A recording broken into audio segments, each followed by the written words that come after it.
എന്നിട്ട് നീ നാളെ ഓഡീഷന് പോകുന്നുണ്ടോ? എടാ ഞാൻ നിന്നോട് പറയാനിരിക്കുന്നു, ഞാൻ പോകുന്നില്ല. നല്ലുണ്ട്, എനിക്കിനെ ഉപദേശിക്കാൻ കഴിയില്ലല്ലോ, നീ വെറും ഒരു ഫ്രണ്ടല്ലേ. എടാ അതങ്ങനെയല്ല, എനിക്ക് ശരിക്കും മടുത്ത്. അവൻ വെറും പാട്ടും പാടി നടക്കുന്നതാണ് എല്ലാരും കുറ്റപ്പെടുത്തുന്നു. ആര്?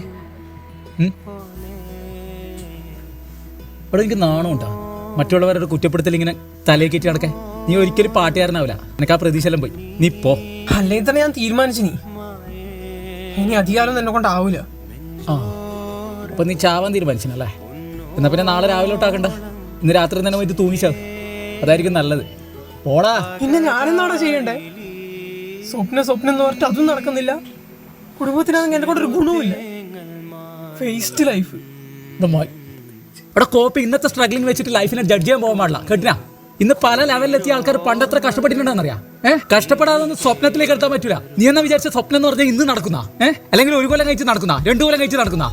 അവിടെ വർഷങ്ങളോളം നമ്മൾ പ്രയത്നിക്കേണ്ടി വരും, സ്ട്രഗിൾ ചെയ്യേണ്ടി വരും, എന്നിട്ടായിരിക്കും നമ്മുടെ ലക്ഷ്യത്തിലേക്ക് എത്തുന്നുണ്ടാവുക. ഇന്ന് നിന്നെ കളിയാക്കുന്നവരും കുറ്റപ്പെടുത്തുന്നവരും അന്ന് നിന്റെ പിറകെ വരൂല എന്ന് എന്താ ഉറപ്പ്? അന്ന് ചിലപ്പോൾ അവർക്ക് നിവൃത്തിയില്ലാണ്ട് നിനക്ക് വേണ്ടി കൈയടിക്കേണ്ടി വരും. അന്ന് നിന്റെ അച്ഛനമ്മക്ക് ഉണ്ടാവുന്ന അഭിമാനത്തിനെ പറ്റി നീ ഓർത്തിട്ടുണ്ടാ? നീ ഇത്ര കഷ്ടപ്പെട്ടിട്ടാണ് ആ ലെവലെത്തുന്നുണ്ടെങ്കിലേ അന്ന് ഇതിന്റെ സന്തോഷം നിനക്ക് മനസ്സിലാവും, ഇതിന്റെ വാല്യൂ നിനക്ക് മനസ്സിലാവും. ചാവാൻ നിൽക്കുന്നു, നീ പോയി ചാവ്. എടാ നിന്നെ കൊണ്ട് പറ്റും. എടാ നിന്റെ സക്സസ് നിന്റെ കയ്യിലാ, മനസ്സിലാക്കുക.